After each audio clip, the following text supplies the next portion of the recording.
Assalamu alaikum dear students, I am Irfan Mahmood, your chemistry instructor. Today we are going toward our next topic which is element, compound and mixture.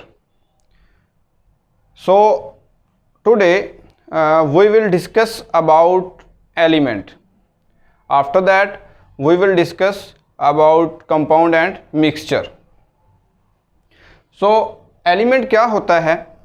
सबसे पहले तो हम इसकी history के बारे में पढ़ते हैं कि पहले कितने एलिमेंट्स थे, अब कितने हैं, और क्या हम एलिमेंट्स से नए एलिमेंट्स बना सकते हैं. ये सारी बातें इसकी हिस्ट्री के अंदर हम डिस्कस करेंगे. सबसे पहले जो एलिमेंट्स हैं वो 9 थे. अर्ली डेज़ के अंदर, अर्ली जो एज के अंदर जो एलिमेंट्स हैं वो 9 थे, और ये ख्याल किया जाता था कि इन 9 एलिमेंट्स को हम इन एलिमेंट्स से फर्दर एलिमेंट्स नहीं बना सकते, तो यही 9 ही हैं. तो वो 9 कौन से हैं? हिस्ट्री के अंदर ओनली 9 एलिमेंट्स वर नाउन. ठीक है, वो कौन से थे? Carbon, gold, silver, tin, mercury, lead, copper, iron and sulphur. ये वो 9 एलिमेंट्स हैं जो नाउन थे अर्ली एज के अंदर.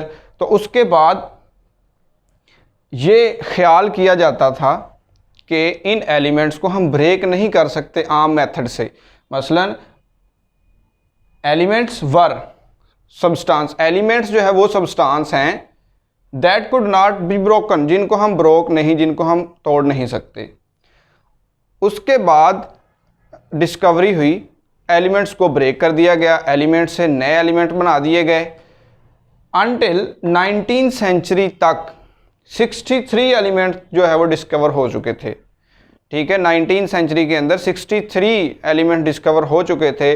But now 118 element have been discovered. अब जो हैं वो कितने हैं? 118 एलिमेंट्स जो हैं वो डिस्कवर्ड हैं. उसमें से 92 एलिमेंट्स जो हैं वो नेचुरली अकरिंग है, यानी कुदरती तौर पर पाए जाते हैं. अब यहाँ चीज़ें याद करने वाली ये हैं कि सबसे पहले कितने एलिमेंट थे? 9 एलिमेंट थे. 19th सेंचुरी तक कितने एलिमेंट डिस्कवर हो चुके थे? वो थे 63. अब कितने हैं? अब हैं 118. ठीक है, और इसमें से नेचुरली अकरिंग कितने हैं? वो हैं 92. ये MCQs या what is the history of element, इस तरह से क्वेश्चन आ सकता है. उसके बाद हम चलते हैं इसकी डेफिनेशन की जानब कि हम एलिमेंट कहते किसको हैं. एलिमेंट के अंदर आपने एक चीज़ याद रखनी है, element same type of atom से मिलकर बनता है, सेम टाइप ऑफ एटम से. और जब सेम टाइप ऑफ एटम होंगे तो ज़ाहिरी बात है कि उसका जो है वो एटॉमिक नंबर भी क्या होगा? वो सेम होगा. मसलन मेरे पास हाइड्रोजन है. ठीक है, हाइड्रोजन और प्लस हाइड्रोजन और हाइड्रोजन से मिलता है. हाइड्रोजन का एटॉमिक नंबर 1 है, इस हाइड्रोजन का भी 1 है. यानी कि इसकी डेफिनेशन होगी कि जो एलिमेंट है वो बनता किससे? Same type of atom having same atomic number. अब सेम टाइप ऑफ एटम्स हैं तो इनका एटॉमिक नंबर भी क्या होगा? सेम होगा. तो इनके मिलने से जो बनेगा वो बनेगा एलिमेंट, यानी कि H2. Same type of atom है, इनका एटॉमिक नंबर भी सेम है, तो इनसे जो नया सब्सटेंस बना वो क्या बना? वो है एलिमेंट. ठीक है, इसी तरह से जैसे जी नाइट्रोजन और नाइट्रोजन आपस में मिलते हैं, दोनों का एटॉमिक नंबर सेम है, दोनों सेम टाइप के एटम हैं, तो इससे जो बनेगा वो बनेगा नाइट्रोजन, जो कि एलिमेंट है. अगर यहीं मैं ये कहता हूँ कि एक हाइड्रोजन है, ठीक है, और दूसरा जो है वो ऑक्सीजन है, इससे मिलकर क्या बना जी? वाटर. ठीक है, तो ये क्या ये एलिमेंट होगा? नो, ये एलिमेंट नहीं है. क्यों? क्योंकि ये सेम टाइप ऑफ एटम से मिलकर नहीं बना. हाइड्रोजन की प्रॉपर्टीज़ और हैं, उसका एटॉमिक नंबर और है. ऑक्सीजन की प्रॉपर्टीज़ और हैं, उसका एटॉमिक नंबर और है, यानी इन दोनों के से मिलकर जो बनेगा वो एलिमेंट नहीं होगा, वो कंपाउंड होगा। तो इसकी डेफिनेशन हम पढ़ते हैं। डेफिनेशन के अंदर इट इज़ अ सब्सटेंस, ठीक है, ये एक substance made up of same type of atoms, ठीक है, सेम टाइप ऑफ एटम से मिलकर बने, हैविंग सेम एटॉमिक नंबर, जिनका एटॉमिक नंबर भी सेम हो। इन केस ऑफ हाइड्रोजन या नाइट्रोजन के हाइड्रोजन एटम से मिला, उनका सेम एटॉमिक नंबर है, उनका सेम जो है वो सेम टाइप के वो एलिमेंट हैं।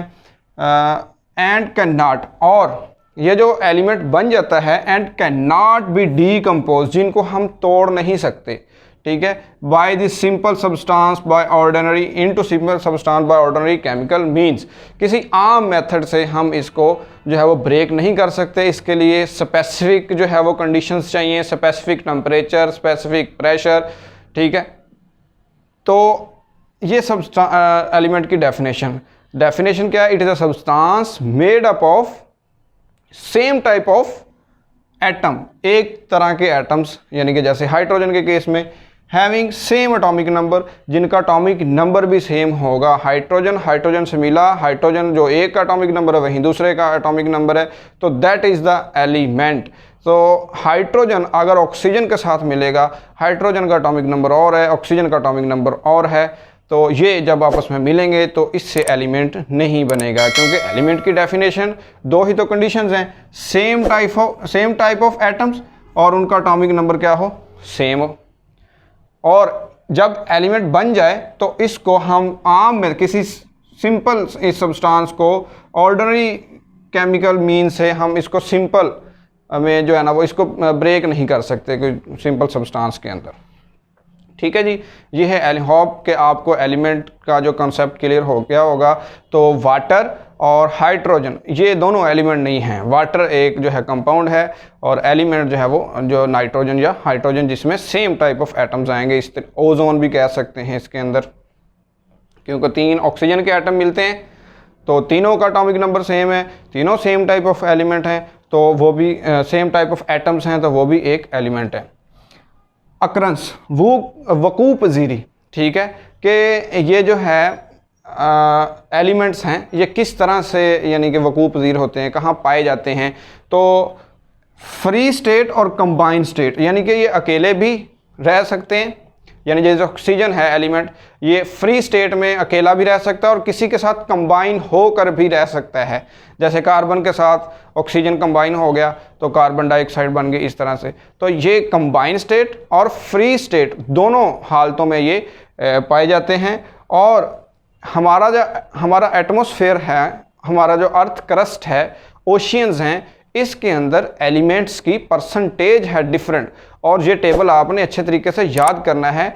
आपको जो है वो क्वेश्चन आ सकता है कि ऑक्सीजन की अर्थ क्रस्ट पे क्या परसेंटेज है, या नाइट्रोजन की ओशियंस में क्या परसेंटेज है, आर्गॉन की क्या है, ये टेबल आपको याद करना है। तो इसमें अर्थ क्रस्ट के अंदर सबसे ज़्यादा क्या पाई जाती है, ऑक्सीजन। ओशियन में सबसे ज़्यादा ऑक्सीजन पाई जाती है। बट इन एटमॉस्फेयर जो हमारे ज़मीन के गिर्द है, एक ग़िलाफ़ है ज़मीन के गिर्द, उसके अंदर जो सबसे ज़्यादा क्या पाई जाती है, नाइट्रोजन, ठीक है। ये क्वेश्चन आता है कि सबसे ज़्यादा एटमॉस्फेयर में कौन सी गैस होती है, तो वो नाइट्रोजन होती है। तो अर्थ क्रस्ट पे कौन सी होती है और ओशियन पे कौन सी होती है, वो होती है ऑक्सीजन। सेकंड में सिलिकॉन है अर्थ क्रस्ट पे, वो कितनी है, 28%, hydrogen 11% and oxygen 21%। Earth crust पे एल्यूमिनियम 7.8, थर्ड लार्जेस्ट जो है वो एलिमेंट है इन अर्थ क्रस्ट, एल्यूमिनियम है। इस तरह से आ सकता है कि what is the third element which largely present in earth crust.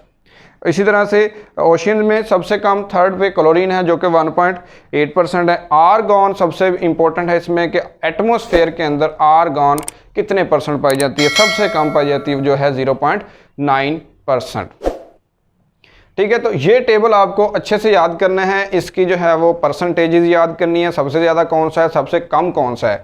उसके बाद है कि हम जो एलिमेंट्स को दो तरह से डिवाइड कर सकते हैं। एक उसकी स्टेट के लिहाज से, स्टेट हालत यानी कि वो सॉलिड है, लिक्विड है या गैस है। दूसरा हम उसको उसकी प्रॉपर्टीज़ के लिहाज से हम उसको क्लासीफाई कर सकते हैं। सबसे पहले है हम इसको on the base of state, ठीक है, उसकी फिज़िकल हालत के बारे के लिहाज से कि वो सॉलिड है, वो गैस है या लिक्विड है, उस लिहाज से हम इसको क्लासीफाई कर सकते हैं। ज़्यादातर जो एलिमेंट्स पाए जाते हैं वो इन दी फॉर्म ऑफ सॉलिड पाए जाते हैं, मसलन सोडियम, कॉपर, जिंक, गोल्ड वगैरह। इसी तरह से कुछ एलिमेंट्स, ये बहुत इंपॉर्टेंट है, आपसे पूछा जा सकता है which two elements are present in the form of liquid state, तो वो है मरकरी एंड ब्रोमीन, ठीक है। ये दोनों अच्छे तरीके से याद रखने हैं कि कौन से एलिमेंट हैं जो लिक्विड स्टेट में पाए जाते हैं, वो है मरकरी एंड ब्रोमीन। तो कौन सी ऐसी मेटल है, ये क्वेश्चन आ सकता है, which metal is present in the form of liquid, तो वो है मरकरी, ठीक है, ये भी आपने याद रखना है। उसके बाद ये गैस स्टेट में भी पाए जाते हैं, like nitrogen, like hydrogen, like oxygen वगैरह, ठीक है।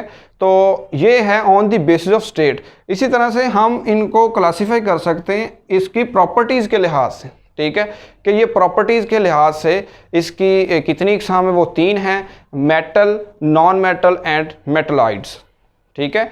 नॉन मेटल्स और मेटल्स और मेटलाइड्स। मेटलाइड्स किसको कहते हैं? सेमी मेटल्स को हम मेटलाइड, सेमी मेटल मतलब कि ऐसी मेटल जो मेटल और ऐसा सब्सटेंस जो मेटल और नॉन मेटल दोनों की जो प्रॉपर्टीज़ रखता हो, उसको हम कहते हैं मेटलॉइड्स। तो 80% जो एलिमेंट हैं वो इन दी फॉर्म ऑफ मेटल्स पाए जाते हैं। ये भी आपका एक MCQs है कि कितने परसेंट मेटल्स हैं एलिमेंट्स, तो 80% मेटल्स हैं। तो ये एक बहुत ही इम्पोर्टेंट टॉपिक है MCQs के लिहाज से, और इसमें क्वेश्चन, शॉर्ट क्वेश्चन के लिहाज से ये बहुत इम्पोर्टेंट है। अभी इसका नेक्स्ट पार्ट जो है वो हम देखते हैं, जो कि है सिंबल्स के बारे में हम पढ़ेंगे, वैलेंसी के बारे में पढ़ेंगे। तो अभी के लिए एलिमेंट्स की हिस्ट्री, एलिमेंट की डेफिनेशन और उसकी क्लासिफिकेशन सेम इसी तरह से ही आपने हेडिंग देकर, अगर आपको लॉन्ग क्वेश्चन आता है पेपर में, तो इसी तरह से आपने हेडिंग देकर ही लिखना है। Thank you very much. अल्लाह हाफिज़।